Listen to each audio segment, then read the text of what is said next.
G-Man Boxing. Do you know what I mean? Every single live he donates. I see him on other lives donating. He's got the bag on it.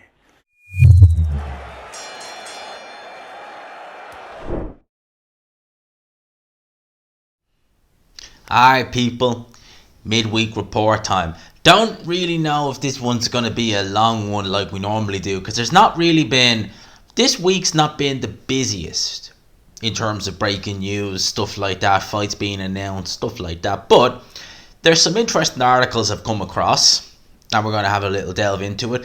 The first thing on this is, well, basically, this week, Benn hinted that a fight would be announced.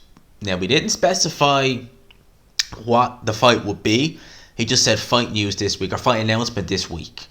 Now, we all speculate what it is, and I've heard a few whispers, behind the scenes about this fight, and it's looking likely it's going to be him and Eubank. However, the Daily Star reported that it's actually being held up over a dispute over a rehydration clause. It's understood that the catch weight is 156 pounds. But no resolution yet on a second day weigh-in for the fight itself. Now, I've said this once, I'll say it again. Not a big fan of rehydration clauses, to be 100% honest with you. Whilst I don't like seeing fighters cut a hell of a lot of weight, I think that a rehydration clause is just, I don't know, to me that just doesn't seem the way around it. And Eubank Jr., in terms of weights he's weighed in at, I would wonder what his lightest career weight would have been, but his lightest career weight is probably in or around 158 pounds, something like that. Some would say 2 pounds isn't that much if you think about it, or 4 pounds if he weighs at 160. Well, if you're cutting a lot of weight to get down to that weight, a pound even then seems like a lot. So if he's standing on the scales craving some water, and then he has to be thinking, hang on a minute, tomorrow I can only weigh 166 pounds, give or take, that could be an issue. What I also think could be the issue there, alright, and look, part of me feels as though Team Eubank, sometimes they can just deliberately be difficult. We've seen that in the past. We saw it obviously, well, Eddie Hearn knows all too well, getting the Golovkin fight pretty much, up there ready to go, and then as he said, the demands from Eubank Jr., I think he was saying that, was it Senior actually who said it, that obviously McGuigan had to commentate, that the ticket prices had to be more than Hearn actually initially wanted, something to do with ticket sales. I know there are prices of the tickets, so you'd wonder if that, just the fact that there's a rehydration clause being talked about, has upset the Eubank's ego. Because you know what they're like. And honestly, just thinking about it, when Eddie Hearn did that interview, when he impersonated Eubank Sr., he said that when he said Barry McGuigan must commentate on the fight, it was because when he beat Nigel Benn, Barry McGuigan was commentating, well, Benn Eubank, I'm just saying, Benn Eubank 3, will they have Barry McGuigan commentating on the fight? Who knows?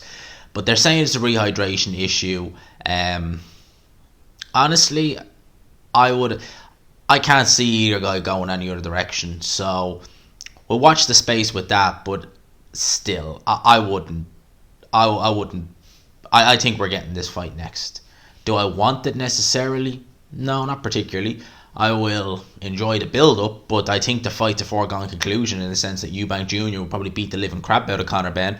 But the press conference, the build-up might be good. One of my mates texted me earlier, and he said that is the type of fight where you just know, not just know, but you just suspect, even with a week or a few days to go, something will happen and that fight will get binned. It wouldn't even surprise me, to be honest with you, with that fight. But that's where the news is now. Rehydration issue is delaying the announcement, but we'll wait and see there. In terms of other news, now here's an interesting one, okay? It's it relates to pro boxing, but it's also, it has a knock-on effect on amateur boxing at the same time, funny enough. So it's news that Olympic gold medalist, 3-time world gold medalist Andy Cruz has now been expelled from Cuba's sports structure after his unsuccessful attempt to deflect and leave his country to become a professional boxer last month. Now that right there is just, that's a flippin' travesty. on several reasons for pro and amateur boxing. If anyone's not seen Andy Cruz, go and look at some of his amateur fights. There's a very good highlight video of Andy Cruz. I can't remember what the name of it is. Just type in Andy Cruz highlights, it'll be right there. It's got a very distinct kind of song playing in the background. And he is the definition of making something hard look easy. That is Andy Cruz. Tremendously talented. Great speed. He's only about 25, 26. And he's one of those Cuban fighters you actually believe his age. He doesn't look like 10 years older. Tremendous talent. One of the best amateurs you'll see. And it's a loss for pro boxing that we're not going to get to see him turn pro anytime soon, because there's obviously that fight with Keyshawn Davis at 135 pounds. That will be talked about for a while. But as well as that, not even being allowed to take part in the amateur system for Cuba, again, that's really because he's not able to. And look, it's not exactly straightforward deflecting from Cuba to the States, but that's a big loss. That's a big loss for the amateur game and for the pro game. It really is, because honestly, if I know a lot of people on here would mainly stick and watch pro boxing. I myself don't watch a great deal of amateur boxing, but there are some amateur boxers that I do know, and there have been a lot of amateur fights that I've watched that I wouldn't follow it as religiously or as intense as I'd follow the pro game, but I do follow the amateur game as well. And Andy Cruz is one of them where it's instantly the talent jumps out at you. It's not a case if you have to look at him a few times and say, okay, or you see one or two things. Instantly when you watch Andy Cruz, you're like, this guy is unbelievably talented. This is a case of a guy where if he was able to get to America and turn pro, it wouldn't be inconceivable. 5 fights, 6 fights, be world champion. Seriously, that's how good he is. He's tremendous. So it's a real shame, and it's a real shame for the amateur game, as well, that he won't be able to take part in the amateur events that are up and coming. So hopefully Andy Cruz can, I know it's not exactly straightforward, but hopefully, because it's a loss, it really is a loss for him not to be competing at all. It's just such a loss. Tremendous talent, absolutely tremendous. In other news, the WBA have now insisted that Leo Santa Cruz must defend his WBA World Featherweight title next. He's not going to get the unification. They've denied him the unification against Ray Vargas. And it's reported that Leo Santa Cruz team have now confirmed that they will accept Lee Wood. So Eddie Hearn has Lee Wood, Leo Santa Cruz. At the end of the day, I don't know how Lee Wood will look post the Michael Conlan fight, because it was a tough fight. It was. He was dropped very heavily in the first round. But Leo Santa Cruz looks done. He looks done. He looks done. He does. Moving up to the heavyweight division, obviously the main talk is about AJ Usyk. We're a month away from that fight happening, so it's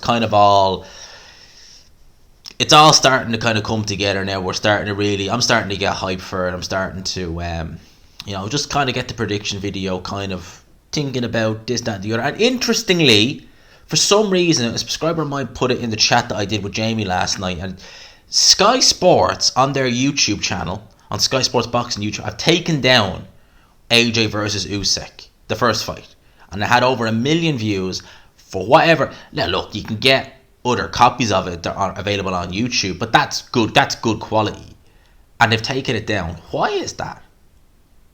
That's really weird. I'm struggling. Would it be maybe, I was thinking maybe spiting her in the zone, taking down some of AJ's fights. That's a fight he lost. I mean, if it was the other way around, you would think, they'll take, if they, I don't know if they have the Klitschko fight, but they take that down, or they take the Parker fight down, or something like that. I remember when Eubank Jr. fought Renald Quinlan, and that was their ITV pay-per-view debut. Frank Warren, and this is just typical Frank Warren. He made Box Nation free for that one night, and he showed 3 old fights, and it was Eubank Sr. versus Carl Thompson, Eubank Sr. versus Carl Thompson, the second fight, and Eubank Sr. versus Joe Calzaghe. All fights in which Eubank Sr. lost. So normally, if they're upset at a fighter, they're trying to I'll chuck the bad moments at you, and I'll get rid of the good. But that's a weird one from Sky. I don't know why they've done that. I'm trying to think why they would. A part of me thinks are they just peeved off with Eddie Hearn? Does AJ get some of the money? Because if you get over 1 million views on YouTube, you're making a good bit of money off that. I don't know if Sky would necessarily get it. Are they ready? Would they get it off YouTube? Because they'd probably be approved by Ofcom and stuff. I don't know. But yeah, I don't know. Answers on a postcard with that. But AJ's arrived in Jeddah, Saudi Arabia a month before to prepare his final preparations to his camp. Usyk is still out there training in Dubai. An interesting article. I'd seen that Usyk had been sparring Martin Bakole. I think that's a good move actually as well. But according to this Boxing Scene article, according to one of his training partners, unified heavyweight champion Oleksandr Usyk is busting up his sparring partners in his ongoing camp. Usyk is preparing for his upcoming rematch with Anthony Joshua, scheduled August 20th in Saudi Arabia. Usyk boxed last in September. He outboxed Anthony Joshua over 12 rounds. Kazakh heavyweight, let's try and get this. Nuraslan Amasayov, hope I'm getting that name right, who helped Usyk prepare for his first encounter with Joshua, is helping him prepare for his rematch. He, Amasayov, says there are days when Usyk goes to war with him. It's not easy to hurt Nuraslan, but he's been on the receiving end a few times. But a lot of heavyweights have been sent home. If they can't stay in camp, they can't keep up. This is what basically his manager told Sky Sports. He says Usyk is in tremendous shape for his camp. He said as soon as Usyk came back from Jeddah from the press conference, the day he arrived back, he phoned the fighter who was sitting in the hotel and said, I want to spar today. Literally got off the plane and started sparring straight away. Said he was in a foul mood. He was really angry, wanted to go to war. Anthony Joshua is in trouble. Usyk was sending heavyweights 6'6" and whatnot back home. Nuraslan was one of the only heavyweights that they kept throughout the whole camp because he would actually challenge him. He would actually challenge him and give him a tough time. And from what I understand, there were points where Nuraslan was being told by Usyk, no, I need you to come on harder. Like, don't hold back. Just go to war. That's interesting. So Oleksandr Usyk, by all accounts, or certainly there, is beating up these guys in sparring. He is taking these guys and he is beating the crap out of them, at least according to people in the camp. But there are times where we hear stories about that. Like, example would be Dillian Whyte. And Dillian Whyte, in the rematch for Povetkin, a lot of people, myself included, really didn't think Dillian Whyte would be able to. I knew Povetkin wouldn't have looked any better than he did in the first fight, but I just thought neurologically Dillian Whyte, is he even going to be good in sparring? How is he going to be? Is he going to take a shot well? Our sparring partner's going to have to be, easing on him. There was a lot of stories flying around from Team White's camp going into the rematch with Povetkin that Dillian Whyte was bashing up sparring partners. And realistically, when we see him in the ring that night, you'd well believe it. He looked very good. It didn't seem to faze him, the fact that he got brutally knocked out by Povetkin. So keep an eye on that story. Look, I expect Usyk to. Usyk was brilliant. He was tremendous in the first fight. He was. But I expect he's going to be even better.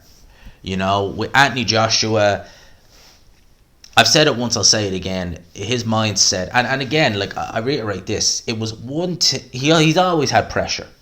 But going into this Usyk fight, I felt that prior to him announcing the DAZN move, and that the fact that this will be on Sky, it was like, okay, everything's up in the air with his promotional situation in terms of TV. Obviously, we know he's with Matchroom, but he can kind of have the bit of weight off his shoulders with that. He's not carrying a network on his back. Now he is. Added pressure. He's carrying the DAZN on his back going into this fight.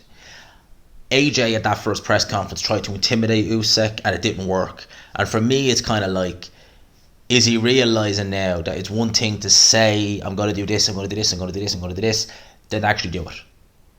I wonder, is that hitting him now? Whereas Usyk, I fully believe he knows what he needs to do to go in there and win. And I fully believe that the Usyk who stepped on the gas in that 12th round, any opportunity early on in this fight he's going to step on the gas. And that Usyk, at the end of that 12th round, he looked like if that was a 15-rounder, he was fit and ready to go another 3 rounds and could have stepped on the gas at any time up until the 15th. That was after 12. AJ looked just done after that 12th round. So Usyk, I think, has a lot left in reserve. And judging by what the sparring partners are saying, I think there's a very good chance that we are going to see Anthony Joshua basically probably have a harder time in this fight than he did in the first fight. Seriously. Tyson Fury made a recent video as well, insisting that he'd be willing to come out of retirement to face Anthony Joshua for free. And again, like, people keep saying, you know, like, gee, you know, you're a Fury hater. I picked Fury to win several fights. I praise Tyson Fury when I need to. But you can't look at the contradictory between what he says about Usyk and what he says about AJ. Right? Now, obviously, we know he's probably spoofing a bit when he says he'll fight AJ for free. He obviously won't. He obviously wants money. But he's coming out saying he wants $500 million to fight Oleksandr Usyk, but yet he'd fight AJ for free. If AJ beats Usyk, have no doubt we'll see him versus Fury next. Have no doubt about that. And I would make Fury firm favourite over AJ. Firm favourite. I'd pick him every day of the week and twice on a Sunday. But if Usyk wins, that's the interesting one. Will he carry on? Will he decide, nah, I'm gonna do exhibitions? The WBC will let him hang on to that title for a year. You may very well see him do exhibitions, bring the WBC title along with him. But I suspect if Usyk wins, chances of seeing undisputed with heavyweight, unlikely. I'm not gonna say impossible, but I'd say unlikely. Unlikely. Josh Warrington. I haven't heard of Josh Warrington in a while. Told by Josh Warrington he hopes to return around November time and have a big fight after recovering from a broken jaw he sustained in the Kiko Martin rematch. He's listed Leo Santa Cruz as his top opponent, with Lee Wood on that list. Mauricio Lara, maybe? You know, I mean, like, it's not like it's 1-1. You know, you didn't win the rematch. You were on your way to getting absolutely laid out again. And then a clash of heads. Some would say deliberate. Some would say accidental. Either way, you know, that whole rematch left a bad taste in people's mouths. I mean, I remember watching that thing and it looked a serious atmosphere in Headingley. And it was just like, really, it ends like that. And Josh Warrington picks up that title. Was it Tony Bellew who said that he doesn't need to fight Mauricio Lara or someone like that? Mauricio Lara beat Josh Warrington, beat him soundly, and in the rematch it looked like it was going that same way. It really did. And Josh Warrington naming Leo Santa Cruz and Lee Wood, they're fights that would probably make him a lot more money than a Mauricio Lara rematch and don't carry near as much risk. I mean, I would say probably Leo Santa Cruz is further gone in terms of where he's at in his career than Josh Warrington, but he is not a big puncher, never was at 126 or 130. Not even really at 122. Never really was a big puncher, Leo Santa Cruz, to be fair. He was more a volume guy. That's fine for Warrington. Lee Wood, similar kind of, well, Josh Warrington's probably had a better career. You know, Lee Wood has done things the hard way. But neither of them are going to fight like Mauricio Lara. You know, as intense as Mauricio Lara, hit as hard as Mauricio Lara. And at the end of the day, Josh Warrington's been stopped badly by Mauricio Lara. We saw what happened, especially in the second round of that fight, of the rematch. We saw Josh Warrington in the first round look alright, got a bit of confidence in that first round. Once Lara started landing, you could see the confidence was just draining from Josh Warrington at that point. And it was like, crap. You know, it was like that come to Jesus moment. It was like, crap. I can't beat this guy. Now, I'm not going to say the headbutt was deliberate or not. I haven't really gone back and watched it. But I still think that there's work that needs to be done there with Lara. And the problem with Lara is that no one wants to give him a voluntary. Because he's so dangerous. Tremendous puncher. Seems to take a decent shot. And, yeah, that's that. That's the situation with Mauricio Lara. What are we looking at in here again? There's a lot of kind of back and forth between Hasim Rahman Jr. and name of the guy, Jake Paul. That fight is still currently penciled in for August the 6th. I'm kind of looking forward to that fight, to be honest. And actually, funny enough, I think he had a go. Did he have a go at Eubank or did he have a go at Conor Benn about the catch weight, or not the catch weight, the rehydration clause? I'll see if I can find the tweet here. What was it, Jake Paul? Jake Paul said, right, Conor Benn, Dirty BC, he doesn't want Eubank to have a massive size advantage fighting him. No, just wants a fair, safe fight. Rackman can weigh whatever he wants on the night. Weigh in 200, 214 at noon. Stop making excuses. Ugh. I mean, Jake Paul is a professional troll. He is, but for some reason, there is a bit of humour to it. Jake Paul, I never knew who he was until he started boxing, but for some reason, I find him just amusing. He just seems to just have a bit, seems to amuse people. I seem to have that he seems to just troll the boxing world, and a lot of them bite. Seems like a lot of them do just want to bite. That's Jake Paul. So him versus Rackman Jr. on August the 6th. Hey, look, I'm going to watch that fight. I'm interested. I seen Hasim Rackman against, can't remember his name, but it's Tommy Morrison's son. Both guys looked absolutely terrible. I mean, Hasim Rackman was winning. Jr. was winning that fight, but he looked terrible. Terrible.